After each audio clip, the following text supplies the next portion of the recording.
Hello YouTube. In today's video we're going to make our own Notepad program, and we're going to accomplish this task of course using the C# programming language and the WinForms API, so Windows Forms app. So we're going to create a Windows Form app. Make sure you have Visual Studio open to make sure it's Visual C# and not something else. Windows Forms app, .NET Framework. And we're going to call this program, we're going to call this Notepad. Or no, we'll call it Sharp Notepad. And for the solution name, we'll just call it Sharp Apps. We're gonna have a separate. We're gonna have the solution name be different than the project name, just in case we want to make other projects to go in the same solution that aren't necessarily to do with this Notepad thing. So let's press enter, and we'll wait for it to generate all the project files we need, and then we'll go from there.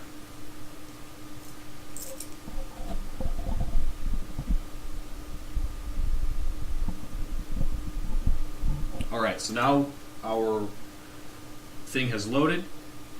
As you can see, the toolbox is not here. If you already have the toolbox, that's great, but I'm going to bring up the toolbox. So you go to View to find the toolbox, then you go to Other Windows, and I think it's, oh no, my bad. Go to View, Toolbox, which can be also toggled by pressing Control-Alt-X. Control-Alt-X. Alright, and it's full screen for me, and I don't want that, so I'm going to drag it a little bit, drag it right here. And it's still a bit too big, so I'm going to adjust it like so. Perfect. Perfect. Alright, so I'm going to change a few things right here in the Solution Explorer. I'm going to change the name of the form. So I'm going to go right click, rename, call this form Notepad. Actually, we'll just call it Sharp Notepad form. There we go. Sharp Notepad form. I'll press yes.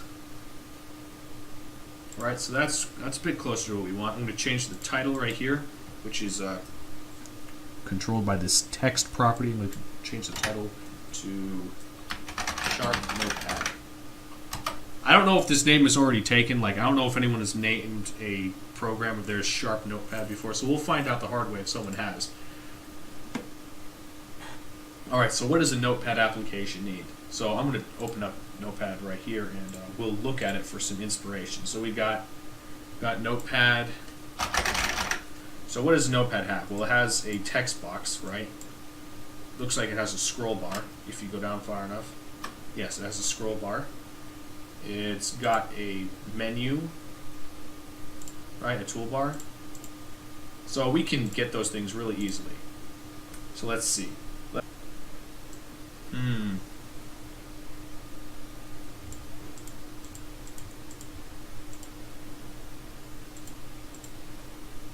Oh, then I can make it multi-line.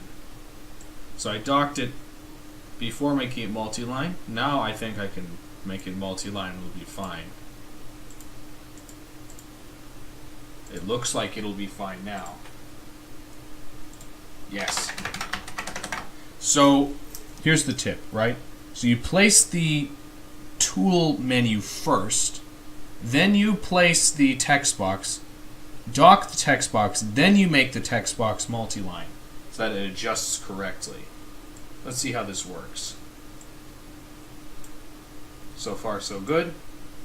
Perfect. So there are a couple other things we can change. I gave it this thing right here. We don't have to have that. Let's get rid of that little thing. We're going to have the menu bar, but we're going to have it look a little different. Also, let's change the name of this text box to text box main, because it's the main text box of the form, right? And this toolbar we'll call this, I'm going to call this menu bar instead of tool strip.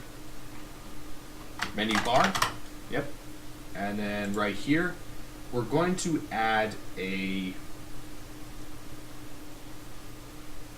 drop down button, but we're going to have to change it, right? Because it shows a picture, and that's not exactly what we're looking for. So we can change the display style to just text, like that. Then we can go to properties, and as you can see here, there's the text attribute, so we will change that to file. Here we go, and then we can have our settings, so save, load. Actually, I'll make this new. Make sure the names correspond to the actual functions to make it easier on yourself. This one's going to be load. Next one's going to be save.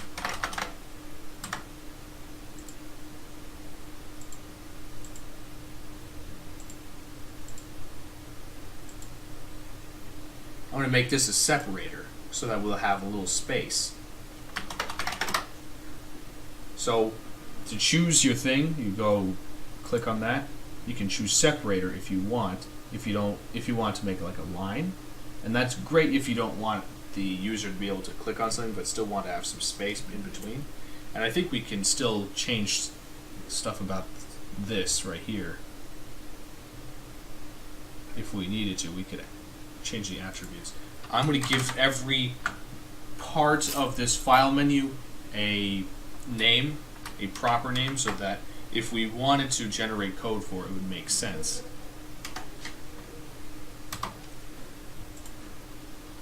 This is, in this case, they've been prefixing exit tool strip menu. I'm going to call this menu bar exit. And I'll make this, look, see, they're prefixing it, but that's probably not the best naming convention. I'll call this menu bar save. This one will be menu bar load. Bar new. So the main reason that I've been putting some effort into actually how the naming is because we're going to have to deal with this code later. There's just no way around that.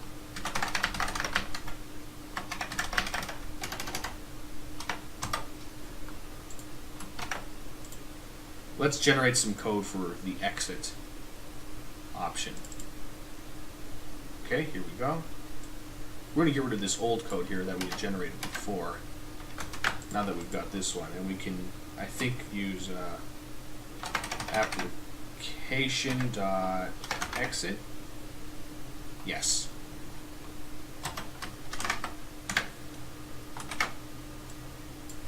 So this method right here will close the application and form. So that will happen when someone clicks exit. What else do we want? I think we'll probably want a load method. So to generate a load method, what we can do is we can either double click the form right on the title bar, or alternatively we could go to where it says events under properties, and we could generate one right here by double clicking. So it did it right there, as you can see. To return to the normal properties rollout, we want to press properties right here. So, right there. Let's generate methods for save and load and new.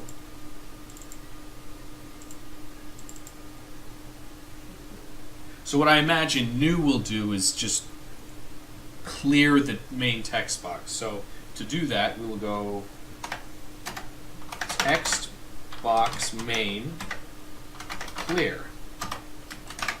Now clear is a method, so we're going to have to use the parentheses.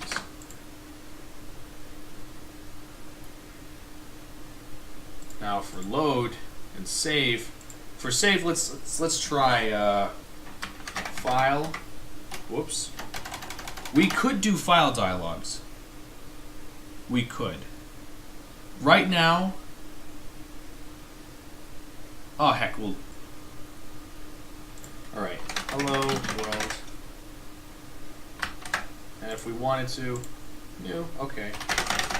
And if we want to exit, that's how you do it. Okay. Now, if you don't like the default size, you can adjust the window. So you can go like that, which is admittedly much nicer. You can also change the default font as well. So if we don't like this font, we can go select the form, go to where it says font, click this 3 dots, and we can change the font like this. So you can experiment with what fonts. The fonts that you have might be different than mine. It's based in part on what you've got. So I think I'm going to use Seago. I'm going to use Seago UI emoji, and I'm going to give it size 8. No, size 10. Size 11 actually. I'll have it be regular. And that also corresponds to the form text thing, the text box. If we look at the menu, it's Seago UI 9 point, which is interesting. So we can override this by going to here and setting it explicitly to what we want it to be. There we go. Let's run this. So as you can see, the font's different. I feel like the text for the text box still might be different.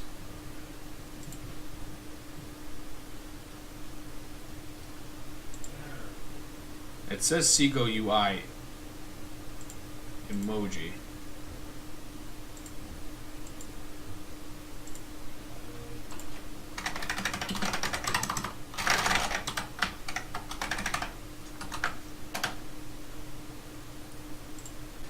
Alright, so in this last part we're going to implement the save functionality. Now the save functionality isn't that different from the load functionality, so we're also going to implement that. So we can go to the code by either double clicking on the form again or by just going to here. Within the save functionality, we're going to want to be certain first of all that we're in the right method. We first have to create a save dialog. If we're to use a save dialog, right, we could save to a specific location by going to file. Whoops. Here we go. We have to import that. So we could do file from system.io and use that for saving. The problem is that doesn't give us a save dialog. So what we're going to want to use instead is save file dialog right down here. Create an object for it. So you can call it save file dialog. Save file dialog. Wow, I can't talk right now. Anyway, so create an object for that. Then we go save file dialog dot filter. So this part's not going to make much sense. What the filter is actually let me demonstrate. So let me open up Notepad, right? And when we go file save as or file save or wherever, right? We get to see save as type text documents or alternatively all files. So that's what the filter is apparently. It doesn't seem like it makes a lot of sense, but whatever. We can go save file dialog.filter is equal to, and then in the text we go text document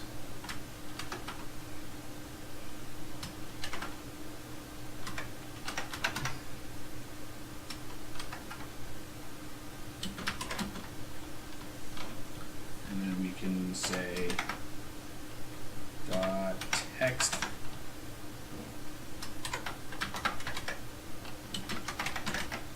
all files. This is very strange. That's all I can really say.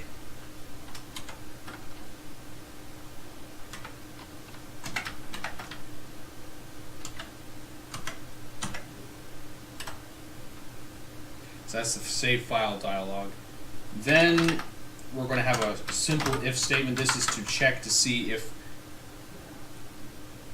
the save dialog resulted in the user pressing OK or pressing enter, which would activate the OK option. So we can say if save file dialog, dot show dialog equals dialog result OK.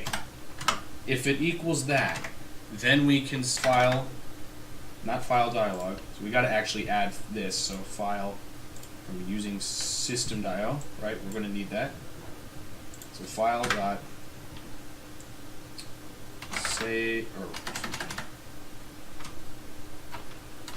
write all text, and then we're going to take text box main dot text as the argument. Oh, that's the second argument. We also have to get the path. As you can see here, it says string path. So we also have to, we would say file name, which includes the path, although it doesn't state as much right here. And then, of course, we would have this right here, the contents of the main text box. And just as a little measure, we would change the title bar text to this.text equals save file dialog dot file name. The reason for that is so that we know that we've saved our thing, essentially. So what we're going to use for the load form, the load, whoa, that's the wrong one. We don't want to use this, not for that. We want to use menu bar load click. So right here we're going to do file dialog equals new. Oops, equals new.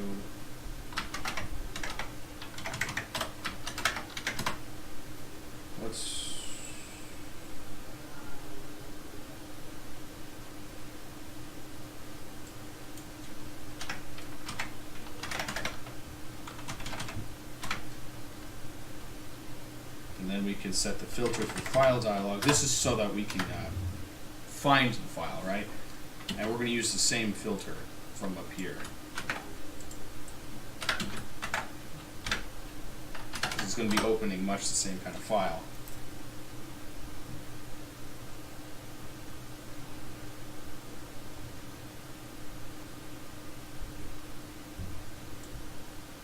Well, maybe it's file chooser. Choose file dialog. Oh, it's open file dialog. My bad.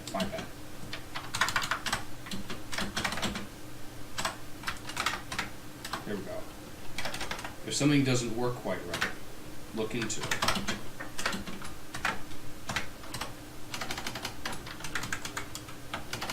There we go.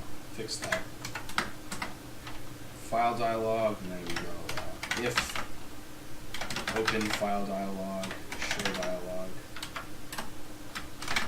equals dialog result. Okay. Then do this. Right. Oh no, we want to say read all lines.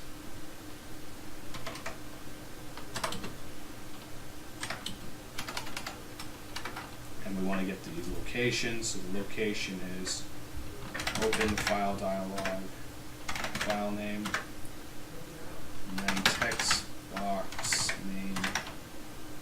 Oh, we don't want to do that. It's a little different from the other method.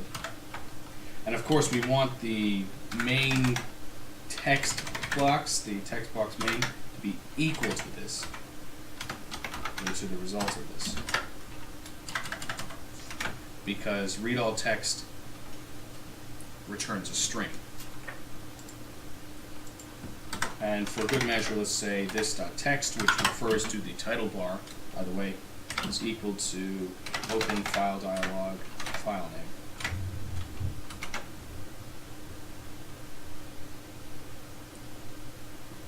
Also, for really good measure, because we have the new click thing, we want to have the title bar changes blank file, so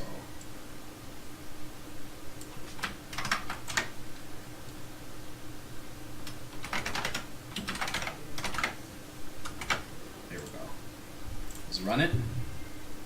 So we got hello world. Hello world. I just did Control A and got rid of the text. File, save. Let's save somewhere. I'll save right here. What the heck? So we'll call this hello world. Because we already got .text selected, we can just press save. And then if we want to load it, load hello world.text. There we go. I hope you enjoyed this tutorial.